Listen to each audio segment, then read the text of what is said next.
Bom dia a todos. É para nós uma alegria poder estar convosco e partilharmos vida, mesa, coração, palavra. E eu quero convidar-vos desde já. Eu sei que a hora vai avançada e,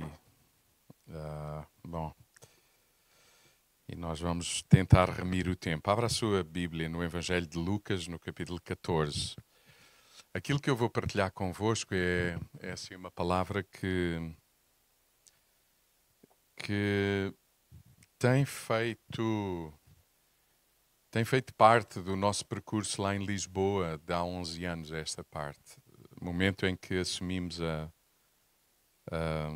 responsabilidade da coordenação da equipa pastoral lá em Lisboa. E não podendo dizer tudo, porque nós nunca dizemos tudo, ainda que algumas vezes achamos que sim. Desde logo não sabemos tudo como podemos dizer tudo. Mas tentar resumir assim uma palavra que se traduz num entendimento e que se traduz num comportamento. É mais do que teoria. A palavra de Deus não é, como ouvíamos a Lídia, representando a Sociedade Bíblica, partilhar connosco sobre a importância da Bíblia. Enfim, a Bíblia por si só fala muito. Quem lê a Bíblia corre o risco de ouvir Deus falar. Mas quer dizer, mas sempre que Deus fala, ele não fala para entreter, ele não fala para emitir uma opinião, ele não fala como quem dá uma opinião entre muitas. A palavra de Deus tem o poder ainda hoje. Eu acho que a maioria dos irmãos não tem muita consciência disso, revelação, entendimento. Que a palavra de Deus ainda hoje põe ordem no caos. Cria no nada, ou do nada, todas as coisas. A palavra de Deus tem esse potencial. E algumas vezes a gente está a ler a Bíblia como quem lê o jornal, quer dizer, para estar atualizado. Mas é muito mais do que isso. O que é que a palavra de Deus tem a dizer-me? Que orientação vem de Deus por intermédio da sua palavra? É uma orientação. Deixa-me dizer, há pouquinho, bom, e este é o meu problema, é que eu não vou logo para a palavra e depois... Mas assim, também é importante perceber aquilo que vai acontecendo numa celebração, para pegarmos em algumas pontas e darmos um nó, não é? Senão fica muita ponta solta. Por exemplo, há pouco a Rita falava de que Deus estava no controle de todas as coisas. É verdade e é mentira. É verdade e é mentira. Quer dizer, está certo, mas não é 100% certo. Quer dizer, que Deus está no controle da história, está. Mas que nós ainda temos uma reação àquilo que, por exemplo, a palavra de Deus diz, também está lá. Alguém entende o que estou a dizer? Essa coisa de a gente fazer o que quer, o que pensa que é o melhor, etc. E dizer, Deus está no controle de todas as coisas, isso é música para surdo. Isso não é verdade. Você percebe? Fica desorientado com a nossa desorientação. Mas ele não está no controle de todas as coisas no sentido em que, independentemente do que eu possa dizer, fazer, etc., Deus vai... Cuidado, porque não é bem assim. Não é bem assim. Quer dizer, o Senhor não deixou de pôr o povo de Israel na terra prometida, quando eles saem do Egito, não deixou de os pôr na terra prometida 40 anos depois. Isto diz-vos alguma coisa? Isto diz-vos alguma coisa? É assim, o plano coletivo de Deus vai se cumprir, dure o que durar, aconteça o que acontecer, demore o que demorar. Ok? Aquilo que Deus tem em mente para a humanidade vai acontecer. Mas nós temos uma tendência para atrasar o processo. E Deus é paciente. Muito paciente. Até porque Ele vive na eternidade e a eternidade é um dia sem fim. Então Ele é muito paciente. Alguém entende o que estou a dizer? Ele é muito paciente, nós é que não. Tanto que nós achamos que Deus já não está no controle quando demora muito tempo. Você entende o que estou a dizer? Então há que pensar nisso. Deus está no controle? É. Mas a questão é, Deus fez-nos livres. Até para o amar. Porque não é possível desenvolver uma relação de amor imposta. Agora, Deus tem outra prerrogativa, que é, Ele é omnisciente, Ele sabe todas as coisas, não confundir uma com a outra. Então Ele sabe tudo, antes do princípio. Ele sabe para onde a gente andará, mas ainda seremos responsáveis pelas escolhas que fazemos. Não me venha dizer que Deus está no controle de todas as coisas quando eu escolho dizer, Ele não vai deixar de ser pai, Ele não vai deixar de me amar, Ele não vai deixar de me alcançar, Ele não vai... Alguém entende o que eu estou a dizer? Mas eu não posso dizer que aquilo que me está a acontecer foi tudo porque foi a vontade de Deus e está, não, cuidado. Está muito silêncio aqui. Eu sei que vocês a esta hora já estavam a querer dar beijinhos, abraços e ir para casa, só que... Vamos à palavra ou ficamos por aqui? Sim. Tá bom? Bom. Então, é isso. E nós vamos ler hoje, porque é isso. A palavra de Deus quer nos dar a instrução, a orientação para que a gente faça a vontade de Deus, tanto quanto possível, no tempo de Deus. No tempo que Deus tem em mente. Faz sentido o que estou a dizer? E a gente atrasa ou não atrasa? Tendencialmente nós atrasamos, ou não? E Deus fica muito nervoso, não é? Hã? Não, até chateia. Deus não fica nervoso. Deus não muda a sua natureza. Deus não muda. E o problema é esse. E daí a importância da palavra, para saber como nos conduzirmos, como andarmos, como decidirmos, como nos relacionarmos, como perdoarmos, como restabelecer relações, como nos arrependermos verdadeiramente e voltarmos ao lugar aonde nos precipitamos, erramos e recomeçar de novo. Deus é um Deus de recomeços. Vocês já perceberam isso ou não? É. É por isso que há noite e dia, para nos lembrar que há um recomeço. Enquanto a gente dorme, Deus está no controle. O problema é quando a gente acorda. Faz sentido? Olha. E já que estamos acordados, que tenhamos vida do Espírito e palavra de Deus na nossa vida. Para quê? Para sermos o quê? Orientados. Há pouco estávamos, outra ponta que ficou aqui, há pouco estávamos a orar por uma família que está a passar por um desafio grande. Você ouviu como é que tu te chamas, filho? Desculpa. Lucas. E é no Evangelho de Lucas que a gente vai estar hoje. O Lucas disse, eu nunca pensei que isto pudesse acontecer na família. Mas pense isto. Esse é um dos problemas. É que a gente acha que família é o quê? A minha família está limitada ao quê? Está bem, eu já não saí daqui, Joel. Porque é sobre a igreja que estamos a meditar. Família está limitada a quê?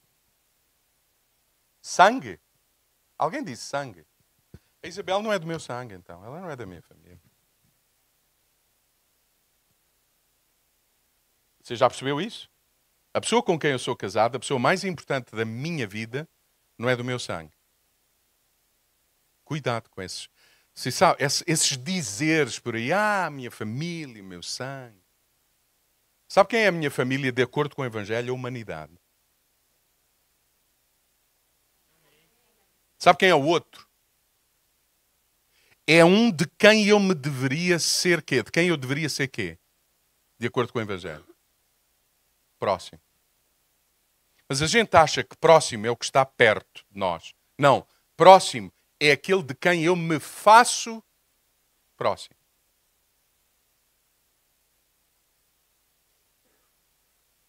Vou dizer mais devagarinho. Por isso é que o outro perguntou a Jesus, mas quem é o meu próximo? Você percebe? Era uma pessoa isolada, sozinha, não se chegava perto de ninguém.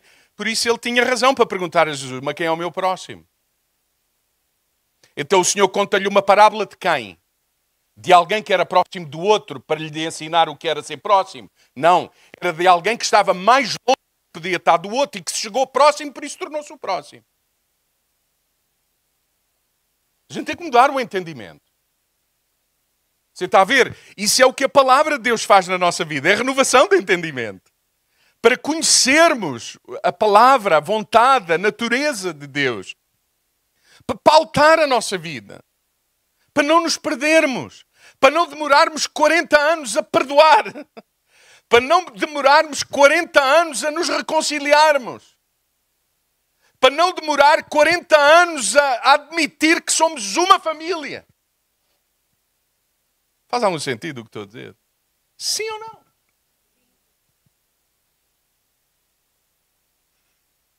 Quem é o teu próximo? É todo aquele de quem eu me aproximo. Diga lá, é todo aquele de quem eu me aproximo. Esse tornou-se o meu próximo. Pronto, já está. Ah, o meu sangue. Os meus filhos, o meu sangue. Tem uma porcentagem mínima do meu sangue. Tem o sangue da Isabel. A Isabel tem lá para trás, lá os salões todos, lá, de Loures, da região saloia de Lisboa. Você percebe? Há quem diga que tem algumas influências alemãs e tal. Não sei, nunca me dei ao trabalho disso. Um dia desses, quando me reformar, vou pensar nisso, que agora tenho mais que fazer, porque eu não estou à procura das minhas raízes para saber quem sou. Que eu já sei há muito tempo que eu sou a ideia de Deus, viesse por onde viesse. Isso tem a ver com a identidade. Então, quem é este casal aqui de gente que a gente conheceu em Goiânia? Família. Então, se sabe o que é que eu vim aqui hoje fazer, acima de tudo? Vim encontrar-me com a família, parte da família, porque há aí muitas famílias reunidas a esta hora, onde eu não estou, não vou, não conheço ainda, mas esta já vou conhecendo e de vez em quando apareço e temos relação e repartimos o coração e a palavra e tal. Então é esse o entendimento. Então, essa coisa de... Você sabe, toda a gente que está no IPO a esta hora é família. E a minha oração é que a gente entenda isso e tendo nós passado por aquilo que tantos estão a passar lá, que aquilo fique o ministério, o lugar onde a gente serve para revelar quem Deus é. Faz sentido o que estou a dizer? Então, às vezes, quando a gente pergunta, Senhor, porquê é que eu estou a passar por isso? Para que, estando próximo de quem passa por isso, tu sejas próximo ao ponto de trazer palavra. Então, a pergunta não é porquê é que eu passo por isso. É o que é que tu tens em mente quando eu passo por isso. E aí, a gente tem uma palavra que nos orienta. É a Bíblia. E aí, a gente tem uma comunhão que nos encoraja e nos inspira, que é a família. Não há meio da gente entender isso. É difícil entender isso.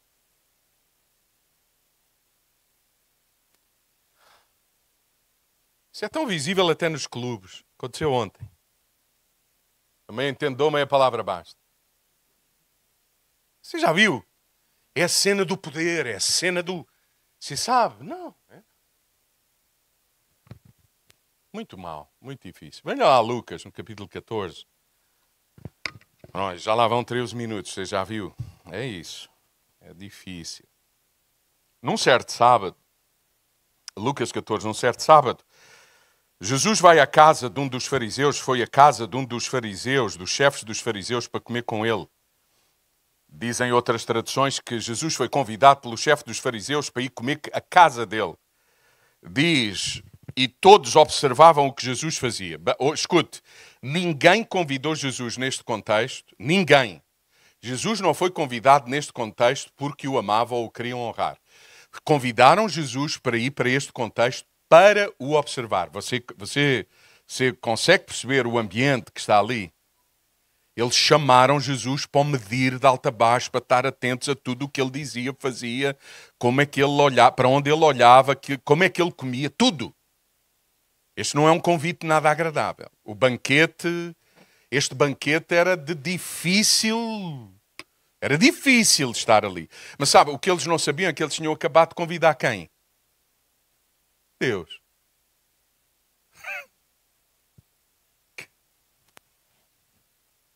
Que ainda por cima é encarnado em Jesus. Finalmente eles tinham a possibilidade de ouvir, de ver, de entender a natureza de Deus. Coisa maravilhosa.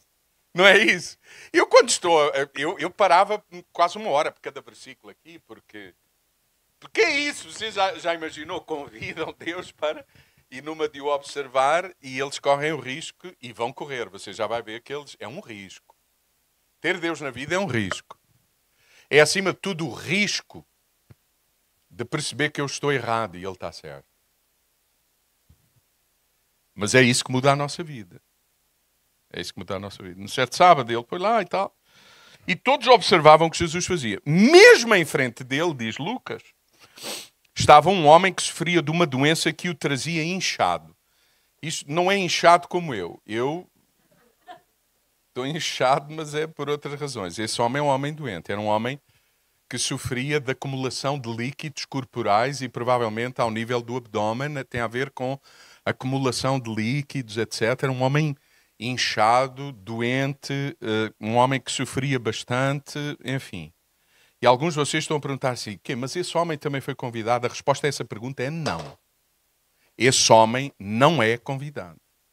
Esse homem está em frente a Jesus, mas não está na mesa. Porque fariseu que se preza não convida doentes para o pé dele. Ok? Para entender o texto, a gente tem que entender a cultura.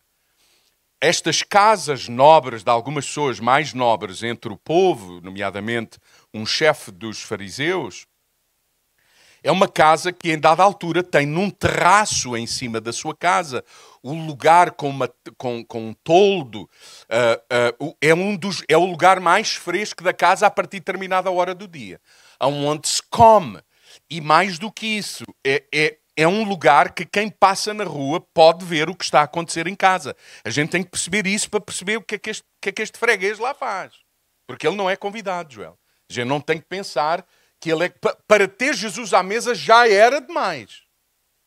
Eles não convidaram este homem.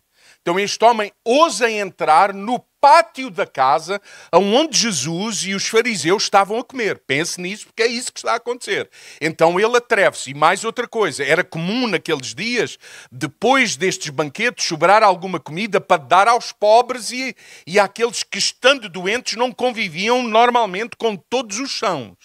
Então este era um processo também de alguma providência em termos de, por exemplo, de alimentação. Ainda hoje é assim, em muitos lugares do mundo. Há uma festa e há uma série de gente que se abeira do lugar da festa para usufruírem dos restos da festa. E diz assim, então Jesus perguntou aos doutores da lei, vendo este homem diante dele, pergunta aos doutores da lei, pode-se curar ao sábado ou não? Eu gosto desta estratégia de Jesus. Você sabe, às vezes a gente perde muito tempo a explicar coisas que, depois de tanta coisa dita, se calhar não resta muito mais para dizer. Se calhar temos que fazer perguntas e Jesus vai fazer perguntas. Perguntas, escute isto, que não tendo resposta verbal, tem um efeito interior que pode provocar mudança no nosso entendimento. Você percebe? Há perguntas, a gente fica calado, vai conversar connosco para casa. E é bom que a gente ouça Deus falar. Porque muitas vezes é isso que acontece connosco. É bom guardar a palavra no coração. É isso que significa. Guardar a palavra no coração para não pecar. Para conferir. Você percebe? E Jesus vai fazer esta pergunta aos doutores da lei. Pode-se curar ao sábado ou não? Isto era um sábado. Eles ficaram calados. Jesus tocou no homem. Então a gente vai ter que ver. Jesus sai da mesa, desce a escada, toca no homem, ele é curado e mandou embora. Veja o que diz. É o que está escrito. E perguntou-lhe, Jesus tocou no homem, curou e mandou embora. Versículo 4. Versículo 5. E perguntou-lhes mais, quem de vós não irá tirar imediatamente do poço um filho? Olha a pergunta, é esta a pergunta. Quem de vós... Eles não responderam. Pode-se curar ou não no sábado? Eles não responderam. Quem de vós... Não... Escute, é que Jesus vai tocar no doente e volta à mesa. Sabe o que isso significa? Mal-estar. Jesus está contaminado. Ele não devia vir voltar aqui. E o Senhor faz uma pergunta. E a pergunta é aquela que lá está registada. Diz, pode-se curar num sábado? Eles ficam calados, Jesus tocou no homem, curou, mandou embora e perguntou-lhes mais, faz-lhes outra pergunta. Quem de vós não irá tirar imediatamente do poço um filho ou um boi que lhe tenha caído a um sábado? Você sabe o que é que Jesus está a dizer por outras palavras? Diante da surpresa dos fariseus, Jesus é como se lhes estivesse a dizer, este homem em quem eu toquei e curei é um filho. Difícil, hein? E como eles franziram o nariz, diz, é um boi teu. Por outras palavras, Jesus está a dizer que os religiosos tratam melhor o boi do que o irmão.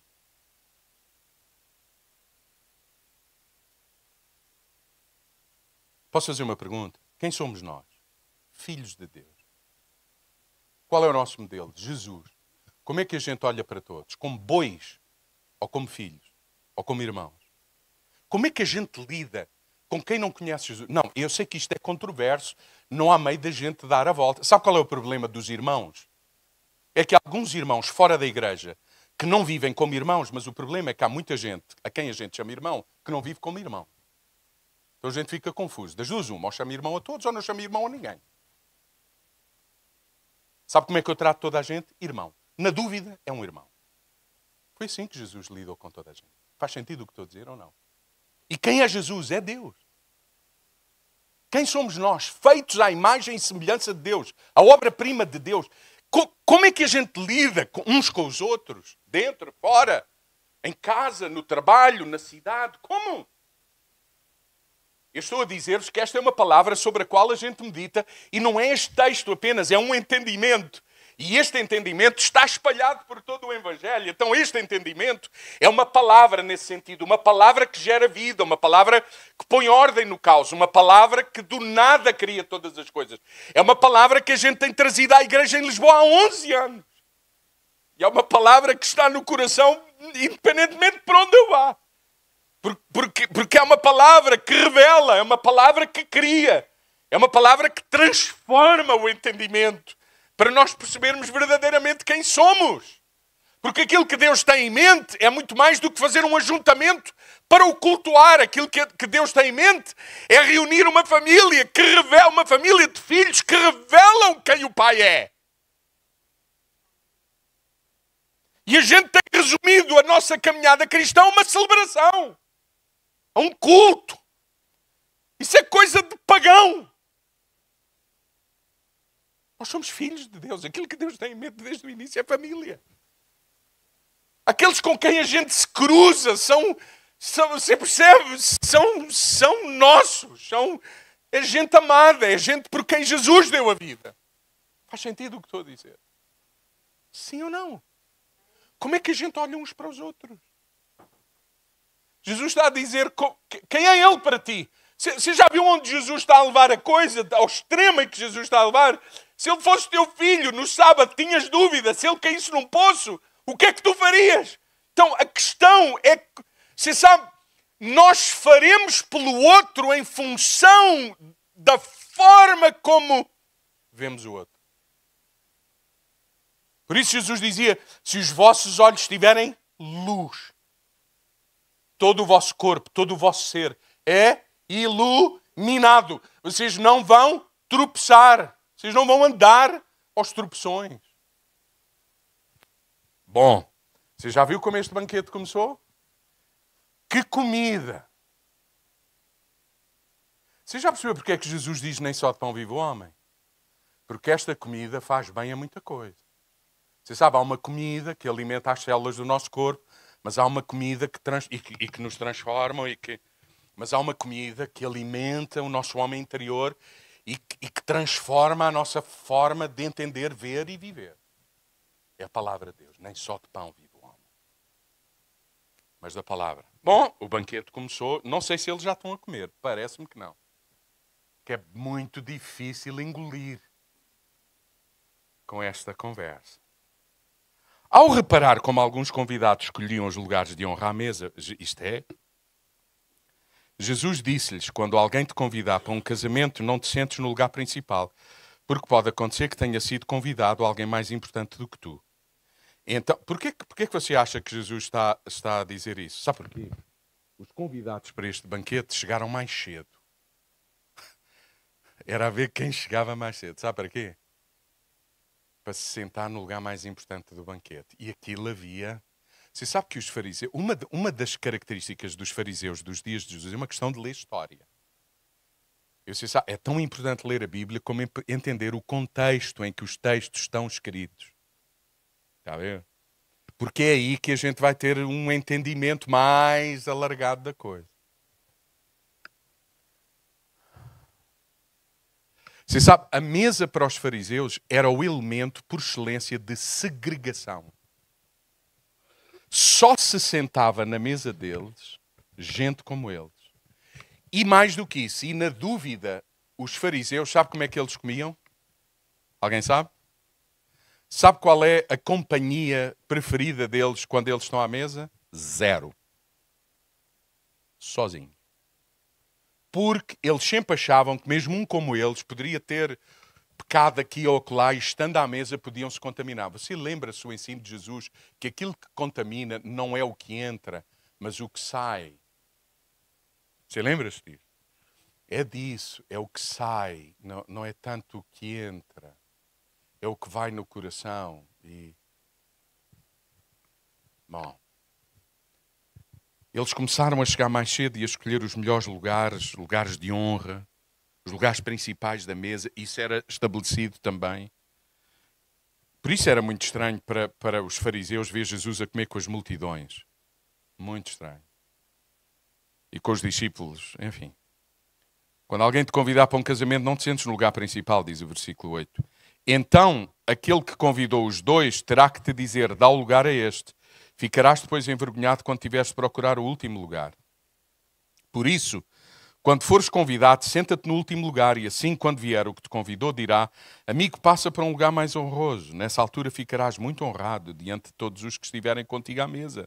Pois todo aquele que se engrandece será humilhado e todo o que se humilha será engrandecido.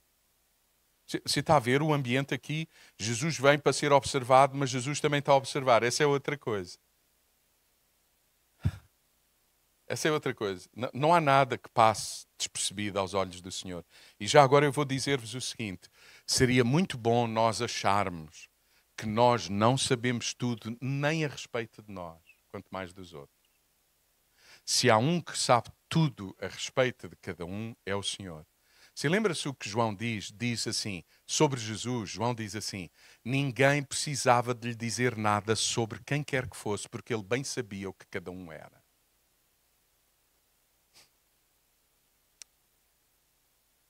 Irmãos, Jesus está a estabelecer a natureza, a identidade, a cultura. A cultura, sabe o que é a cultura? É aquilo que a gente cultua. Sabe o que é que se cultua no Norte? Tripas, sardinhas, vinho tinto. Como? Essa da francesinha, como é que aqui se cultua a francesinha? Devia de ser portuguesinha. Quem vem de fora diz, mas porquê francesinha? Você sabe? Bom, agora a gente não vai discutir isso.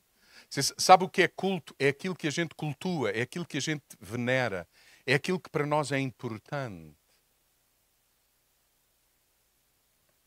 Jesus está a estabelecer a cultura do reino. Aquilo que para nós é importante. Aquilo que a gente valoriza para além da nossa cultura. Aliás, aquilo que algumas vezes a gente tem que pôr fora da nossa cultura para dar lugar a esses valores da cultura do reino. Francesinha pode estar, as tripas também, não tem problema. Mas há outras coisas que era bom a gente pensar. Não tem nada a ver com... Por exemplo, esta questão da cultura. Mas aqui na nossa cultura, os mais importantes sentam-se aqui. Até nas igrejas é assim, Joel. Há umas cadeiras, às vezes, em alguns lugares aqui do púlpito, que são as cadeiras maiores. Vocês já viram isso? Tu sabes que isso é influência de Constantino, que ele tinha uma cadeira maior do que todas. E quando ele se alia com a igreja, ele acha que também num lugar mais elevado, no altar, os mais importantes devem... Quem está aí sentado tem que perceber quem é o mais importante. Não aprendemos assim de Cristo, aprendemos? Não percebi. Aprendemos assim de Cristo? Não. Então à mesa, você está a ver, o senhor está sentado à mesa e começa a ver aquele sururu. Quem é que se senta aonde? Você já viu aquela brincadeira das crianças e dos adultos? Que há 5 cadeiras, mas há 6 a andar à roda e está tudo naquela à espera que a música acabe para ter cadeira. É isso. Que a gente quer elevar-se. A gente quer que os outros... Você sabe. O Senhor diz assim... Não façam isso. Até porque, se vocês fizerem isso, vai acontecer convosco o que acontece normalmente em meios destes, que é, chega alguém mais importante do que tu e o senhor da festa diz assim, Zé, sai daí. Então eu sento-me aonde? Vá, olha, é o único, é aquele lá atrás que ninguém quis. Senta lá. E chama o outro e diz, Maria, vem cá, senta aqui. Você sabe? Como é que a gente se vê a nós próprios? Você percebe? Alguém aqui se julga superior a alguém? Não levanta a mão. Alguém aqui se julga superior a alguém? Quantos de nós é muito fácil pensar, não, aquele é muito ruim. Já está. E às vezes a gente também diz assim, quem me dera ser. Já está.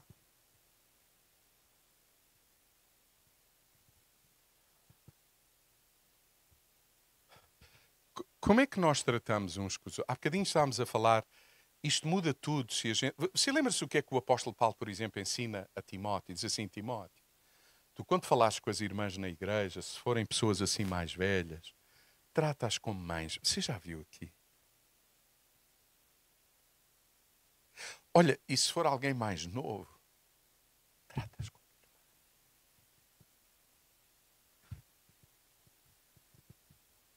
Eu nunca mais vou esquecer um amigo, pastor de uma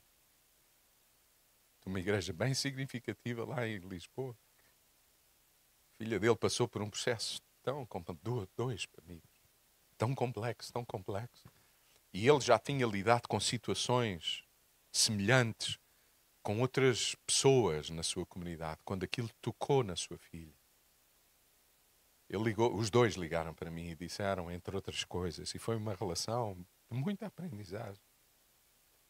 E eles diziam, João, eu reconheço que eu já tive um olhar e um entendimento sobre as filhas dos outros que mudou radicalmente o meu entendimento quando aconteceu com a minha filha.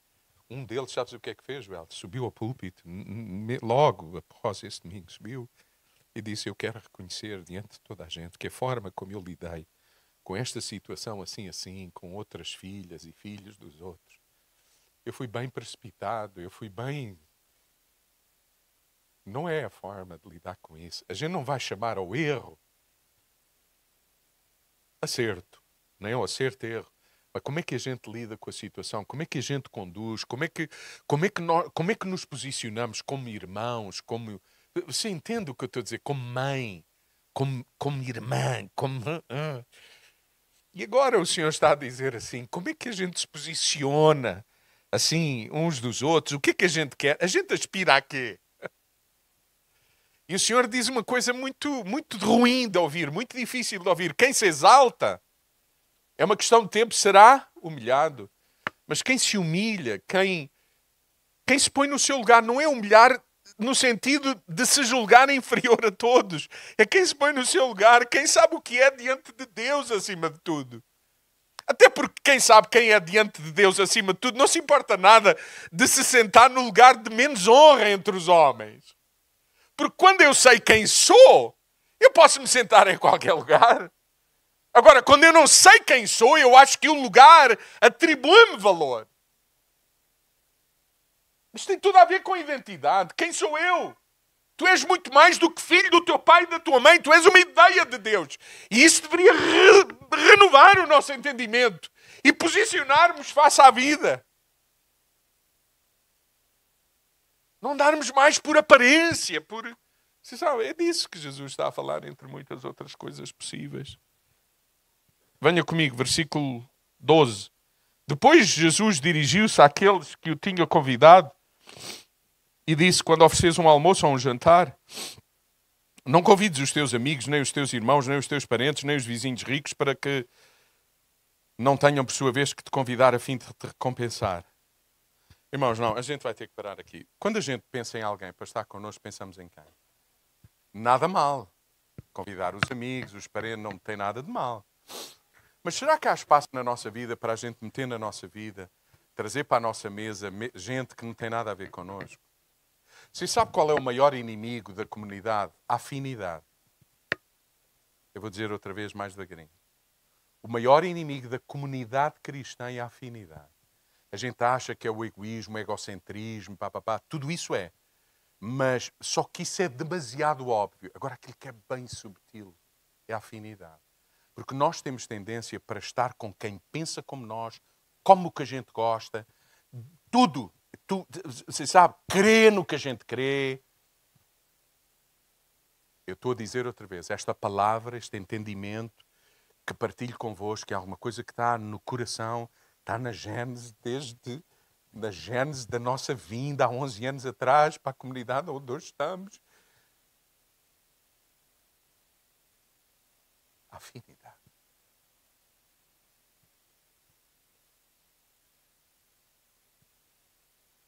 Jesus veio para os seus, mas nem os seus o receberam. Mas a todos que permitiram que ele estivesse, ele deu-lhes a conhecer o mistério de Deus desde o início. Que eles eram filhos de Deus. Eles poderiam viver como filhos de Deus. Então, Jesus está aqui a dizer... Você lembra-se do início disto tudo? Jesus é convidado para ser observado. E Jesus está a observar. É uma chatice. E Jesus vai falando do que observa. Eu perderia muito mais tempo em cada uma destas coisas, mas não podemos. E esta é outra. Ele está a perceber que quem este fariseu convidou é quem? É gente que gosta de feijoada à brasileira. Que gosta de uma boa picanha. Que gosta de... como é que se chama? Pamonha. Que alguém tem saudades de pamonha? Ei. Eu também gosto, mas é daquela nova, moderna, rica. Tu sabes o que é, Joel? Não sabes o que estás a perder. Então, ele não sabe o que está a perder. Mas eu não gosto daquela com doce, eu gosto daquela com salsicha, com linguiça e queijo, exatamente. É muito bom. Hã? A da moda, é verdade. Eu sei disso tudo. O Rafael foi agora para lá e das primeiras fotografias que mandou para o grupo dos pastores lá da Casa da Cidade foi ele a comer isso. Escute.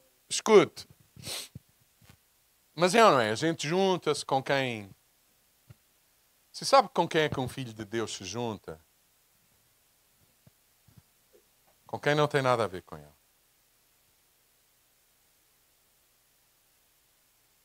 Isto diz-vos alguma coisa? Você sabe, a igreja de Cristo expressa tantas vezes o oposto da natureza de Deus. Com quem é que a gente senta ali? Já agora vou dizer outra coisa. Eu sei que isto é terrível, mas tem que ser. Sabe porquê? Porque nós não queremos apenas que a igreja seja saudável. Nós queremos que a igreja seja madura. Posso fazer uma pergunta difícil? Você que tem filhos, quer que eles sejam saudáveis ou maduros? Não responde. Acabamos de orar por uma família que tem um filho que é doente, a ausência de... Sabe porquê é que a gente orou, Joel? Para que a graça de Deus seja de tal maneira para já, na vida dele, ele seja um cristão maduro, que ele saiba quem ele é. Joel, tu estás a imaginar chegar ao pé e ele dizer, papá, fica tranquilo, eu sei que é isso. Exatamente. É isso que consola. Em último.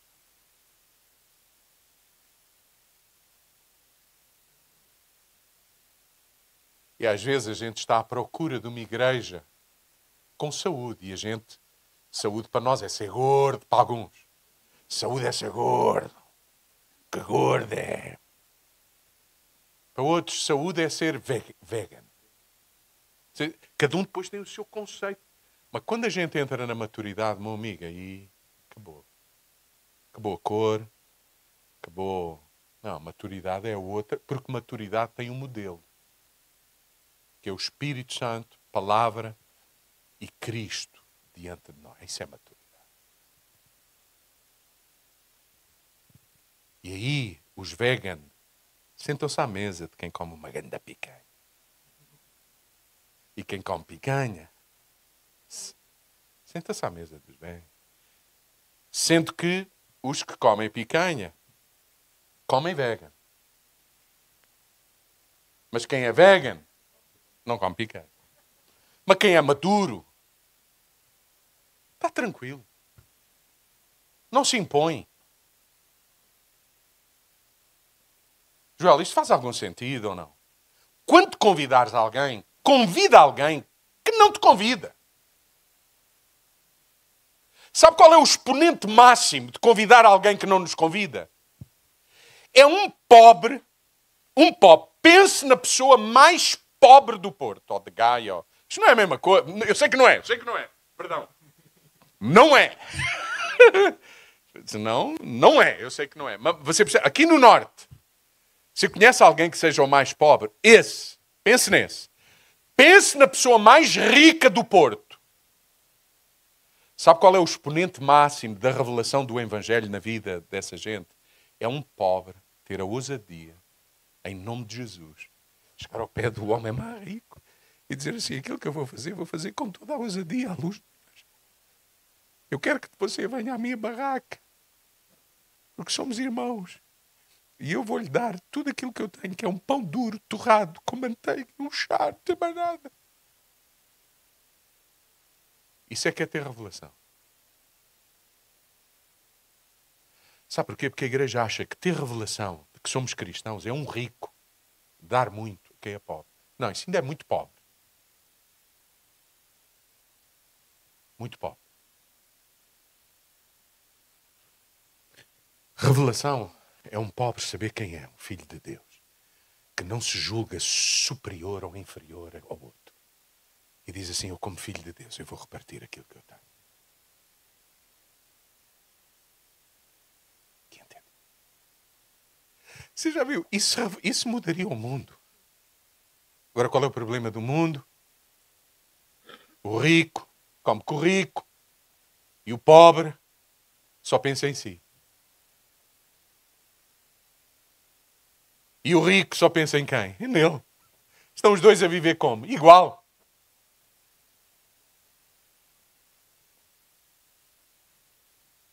Em extremos, mas igual. Então Jesus está a dizer, quando convidares alguém, convida alguém, que em tese, em potencial, tu sabes que ele não vai ter condição para te convidar.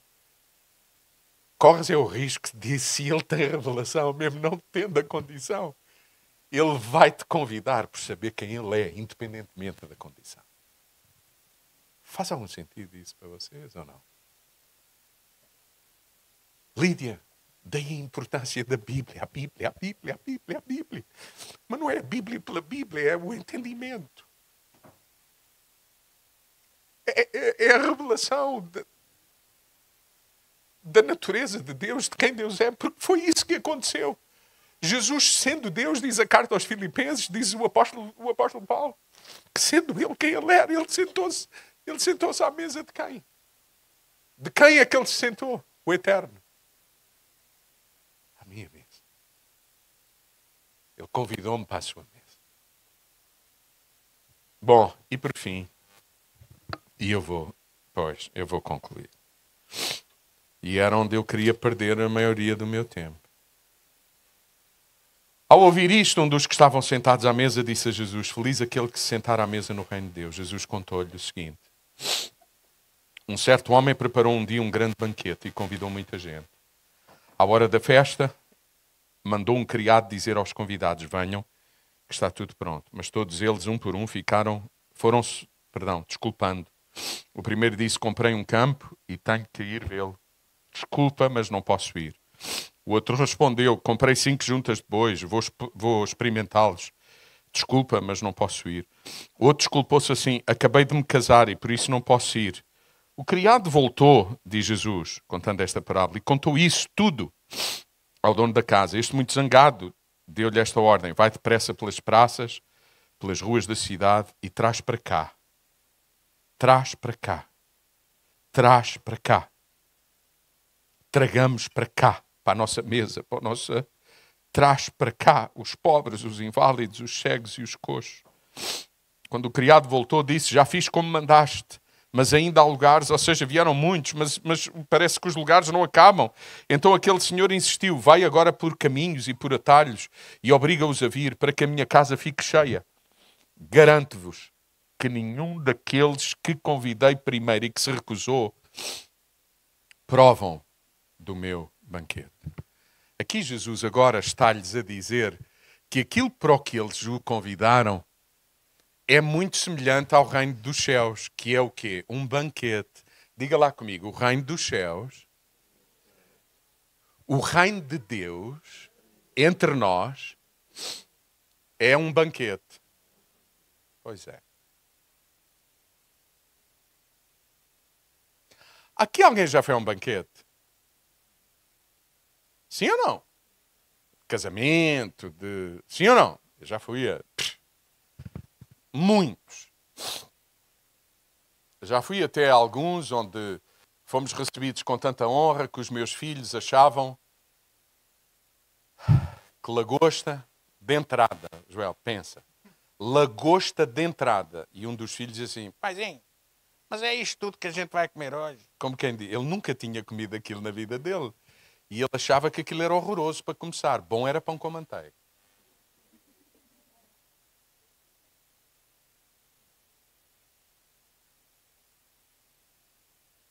Diga lá: o reino de Deus entre nós é um banquete. Não é um restaurante. É um banquete. No restaurante, você entra e pede o quê? O que lhe apetece. No banquete, o quê? Diga lá: no banquete, o quê? Como é que é no banquete? Você come o quê? Pronto. Gostou? Comeu. Não gostou? Não come. Agora, qual é o princípio de alguém que serve um banquete? Diga lá. Desde logo, quem tem em mente servir um banquete já está a pensar nas pessoas antes delas chegarem. Ao contrário de quem tem um restaurante. Ou seja, por outras palavras, porquê é que é um banquete? Porque nós estamos na mente de Deus desde o início. Porque nós somos os convidados. Aliás, a gente percebe neste texto que o convite estende-se a quem? Não tenha medo, mesmo que você seja... Ai, agora é o que eu ia dizer. O banquete é para quem? Quem é que o Eterno está a convidar para vir para a sua mesa? Quem? A humanidade. Estou a errar eu. Estou a errar eu. Há aí algumas doutrinas que dificultam estes processos, estás a ver, João?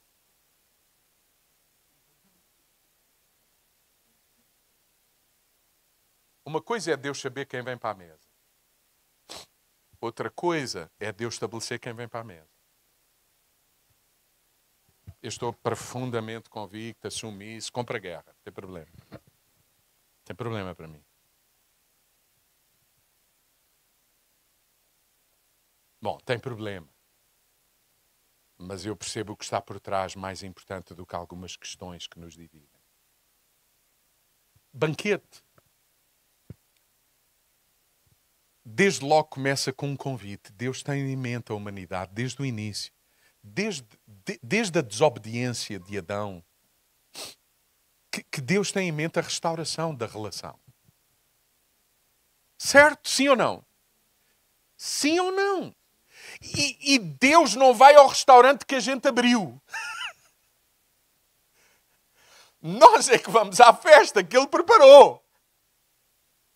Então o mérito não é nosso. O mérito é dele, a escolha é dele.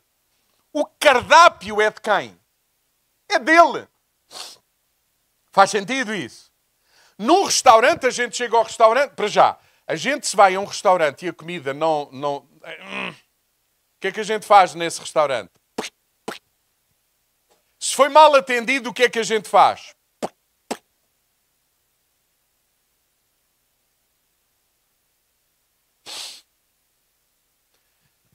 Infelizmente, nós como filhos de Deus algumas vezes vivemos mais na ótica de que o reino é um restaurante onde a gente vai, onde nos servem melhor e pagamos mais barato. Eu agora ouvi falar aí de um restaurante ali por Viseu, que é mais ou menos assim, tu vais, não sabes o que vais comer, que eu gosto muito dessa ideia, que é como lá em casa. A melhor ideia... Não. Eu se um dia abrir um restaurante, é um restaurante desses, não tem menta, ninguém sabe o que é que vai comer. E eu vou ficar todo ofendido se alguém chegar ao meu restaurante e dizer assim, oh, Sr. João, o que é que a gente vai comer? Pá, você nem me faça essa pergunta, você saia, você não está preparado para estar aqui. Por isso, você ainda acha que a sua escolha é mais importante do que a minha, você está no lugar errado. Que é aquilo que a minha mulher diria aos filhos e ao marido se... Então, qual é a escolha? Qual é a escolha? A gente vai-te dar o que encontrou de melhor. Só que sabes qual é... Sabes, até aqui a coisa até... Mas sabes para onde é que o homem foi? Ele tem a revelação de Lucas 14. Sabe o que é que ele faz? Sabes o que é que ele faz? Está aberto, já verifiquei, é verdade, e tem uma lista de espera enorme. No fim, ele fica ofendido também se tu perguntas quanto é. Sabes porquê? Porque ele diz assim, quanto é? Você paga na medida do prazer e da satisfação e da qualidade que eu lhe servi. Fica ao seu critério. Sabe o que é que o homem disse numa entrevista? Diz assim, que há gente tão miserável que depois de estar tão satisfeita deixou 5 euros. Mas há outros que percebem, isto foi um irmão que me serviu. Vocês entendem o que eu estou a dizer? Isto foi um... Isto é a revelação da graça. Que eu deixo 50. E claro, uns podem, outros não podem, eu sei. Mas que cada um dê na medida. Sabe? Que cada um se comporte dignamente. Isto soa-vos alguma coisa? É banquete, meu amigo. O restaurante é uma coisa, a gente vai, não gostou, não vai lá. Mas a gente entra no restaurante, sabes como é que é, Joel? A gente entra no restaurante, vai 4 ou 6 e tal, a gente olha, vê umas mesas, diz, o empregado diz, onde é que o senhor se quer sentar? Epá, aquela mesa lá ao fundo, que está assim, bem isolada, longe dela, está livre, está, é lá. Sabe como é que é no banquete? Quem organiza o banquete vai-te sentar onde ele quer. E o mais certo é ter uma mesa com gente que não conheces, que vais correr o risco de perceber que não é igual a ti, que vai ter uma opinião política, futebolística. Alguém está a ouvir aquilo que eu estou a dizer? É. Sabe porquê? Porque no reino dos céus, nós não vamos para a mesa só para comer. Como quem vem ao culto só para... Diz assim, a palavra não foi boa. O louvor muito fraquinho. O ambiente... Você sabe, é alguém que está na ótica do quê? Num restaurante. Por isso, muito bem, Joel, a gente hoje orou por quem está em aflição. A gente reparte o pão que tem. E não é apenas o pregador que reparte a palavra que tem. Alguém tem hino, alguém tem uma palavra de revelação, alguém tem um dom, alguém tem, você sabe, um beijo, um abraço, um encorajamento. Porque nesta mesa a gente não vem para comer. Porque a gente aprendeu com Cristo. Você lembra-se do Salmo 23 que acabámos de ler? Outra ponta. Você lembra-se do Salmo 23 que a gente acabou de ler? Você já viu como o Salmo 23 começa? O Salmo 23 começa, o salmista começa por dizer assim, eu sou uma ovelhinha, novinha, tenrinha, fraquinha, bebezinha, e o Senhor cuida de mim, eu deito-me como. Não. Deitar-me fazem ver espaço, é dormir em cima da comida. Isso é uma maravilha. Mas já viu como é que o Salmo 23 termina? O salmista está à mesa com inimigos. Sabe o que é estar à mesa com inimigos? É eu vou ser comido. Ele vem, como o nosso amigo Paulo Júnior diz e muito bem, ele vem de cordeiro, de ovelha, a cordeiro que dá a vida. Você sabe, a vida cristã é isso. Nós fomos convidados para a mesa de Jesus para repartirmos a vida neste banquete. Sabe porquê que neste banquete ainda há lugar, ainda há lugar, ainda há lugar? Sabe porquê? Porque à medida que a maturidade vem, nós saímos da mesa para quê? Para servir. Para convidar outros. Faz algum sentido o que estou a dizer ou não?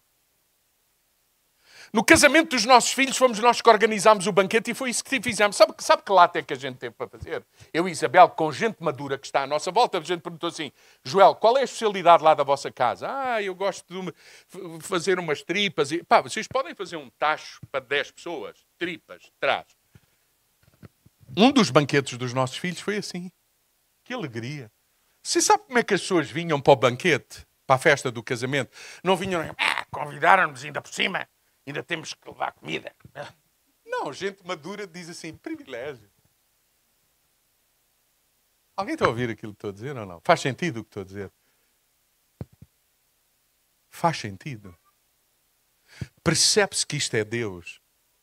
Eu termino com isto. Haveria muito para dizer sobre o banquete. No banquete eu não me sento onde eu quero, eu sento onde quem me convidou me põe. Igreja não é o lugar onde eu escolho as pessoas que a constituem.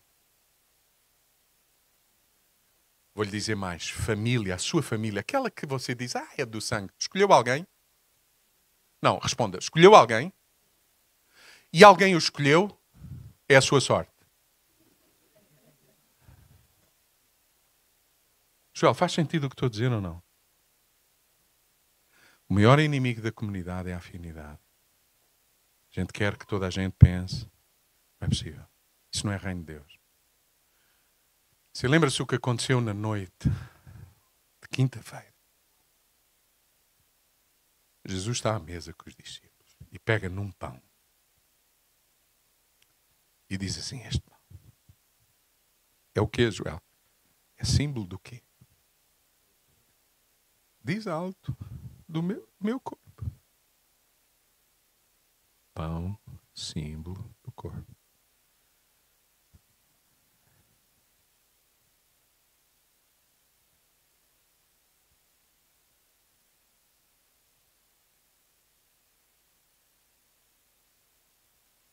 Diga lá, o pão é símbolo da sua vida, do seu corpo. Jesus foi para a mesa para comer.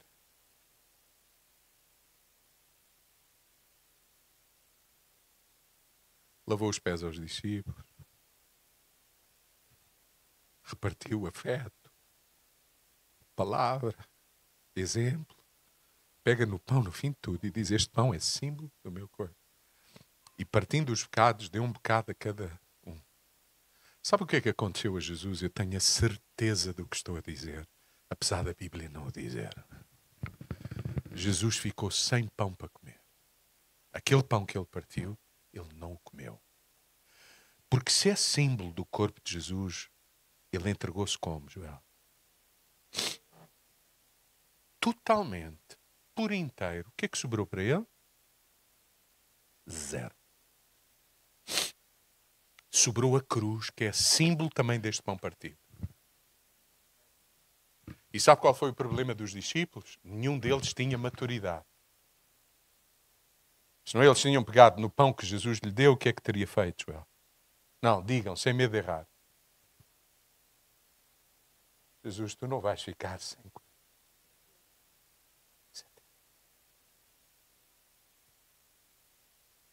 Alguns de vocês estão a olhar para mim e estão a dizer assim, não, este fulano trouxe uma heresia agora aí.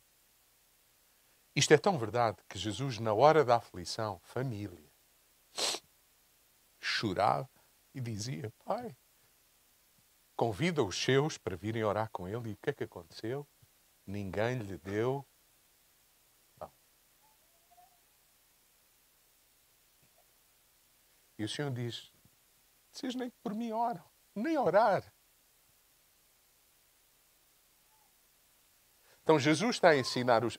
Você sabe o que é que Jesus vai fazer na ressurreição? Jesus vai viver 40 dias com os seus discípulos a lembrar o princípio de que estamos a falar de reino, de mesa, de banquete, de sermos alimento para os outros, de sermos encorajamento para os outros, de estarmos, apesar de ideias diferentes e de sensibilidades diferentes, de estarmos para nos arrependermos, pedirmos perdão, para não sair... Alguém entende o que estou a dizer? Nesse, e o Senhor ressurreto, depois dos seus discípulos terem todos fugido, traído, o que é que o Senhor faz? O que é que o Senhor faz? Abriu outro restaurante? Não. Vai ao encontro dos que são seus. E você está a imaginar o Eterno à beira-lago, a assar peixe para uns discípulos que não tinham tomado o pequeno almoço e a convidá-los para quê? Para os servir. Ele já os tinha em mente para restaurar as relações, para dizer que os tinha perdoado, para os chamar para perto. E é neste ambiente que ele diz, agora vão por todo o mundo. É mais do que ir por todo o mundo, para anunciar, é para viverem de acordo com esse entendimento e com essa... A começar em casa. A começar em Jerusalém. Então a minha oração nesta manhã, e vamos terminar, é que as nossas comunidades, a Igreja em Portugal, possa não apenas ter saúde, e vá-se lá saber o que é isso. Porque você sabe, uma pessoa com saúde pode ser uma pessoa com 1,50 m, mas há outros com 2 metros. E há gente gorda com saúde. Não olha assim para mim, mas há. E há gente que tem um excelente aspecto e que também a coisa não anda muito bem. Alguém sabe do que estou a falar ou não? E isso não implica que a gente não tenha que ter cuidado. Não é disso que eu estou a falar. Por favor, não somos assim tão imaturos que a gente de uma tire tudo. Não. Com um certo equilíbrio. Saúde é importante. Então a gente pode revelar saúde porque tem boa música no palco, a gente pode revelar saúde por muitas outras razões. Alguém entende o que estou a dizer? Mas, acima de tudo, pela qualidade das relações, das mesas, da partilha, deste entendimento, de quem eu sou, de quem é o outro. Essa é saúde. Mas isso é mais do que saúde, isso é maturidade. Isso é maturidade. E a minha oração é que a graça de Deus, a palavra de Deus, os relacionamentos, os desafios pelos quais a gente passa, nos conduzam a processos de verdadeira maturidade. E que o mundo saiba que nós somos seus filhos, justamente porque passando por aquilo que todos os outros passam, a gente sabe aquilo que é mais importante, quem cada um é. E o papel que o Espírito Santo nos conduzirá para sermos uns para os outros. Podemos dizer amém? Vamos ficar de pé nesta manhã.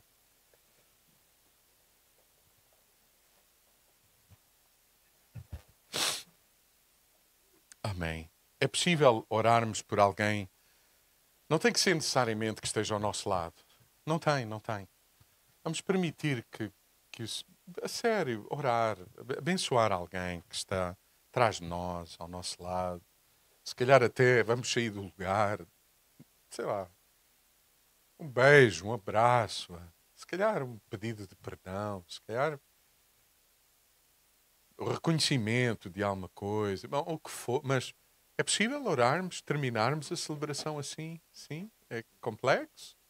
Joel, queres dirigir tu isso? Vamos fazer isso? Vamos orar.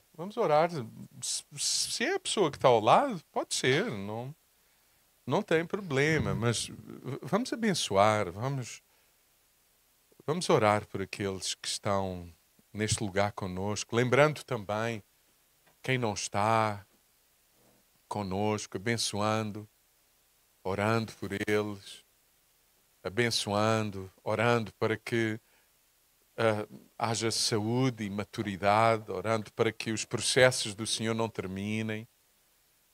E eles não terminam, mas que os processos do Senhor sejam tornados visíveis nas vivências de cada um, em nome de Jesus. Oh, Pai. Oh, Pai. Oh, Pai. Oh, Pai.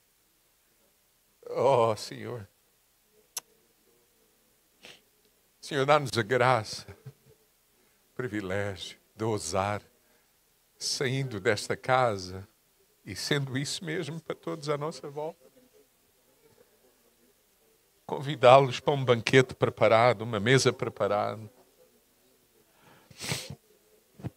onde tudo está preparado, onde cada um de nós tem aquilo que o outro precisa. Pai, em nome de Jesus, em nome de Jesus. Para a tua glória. Amém.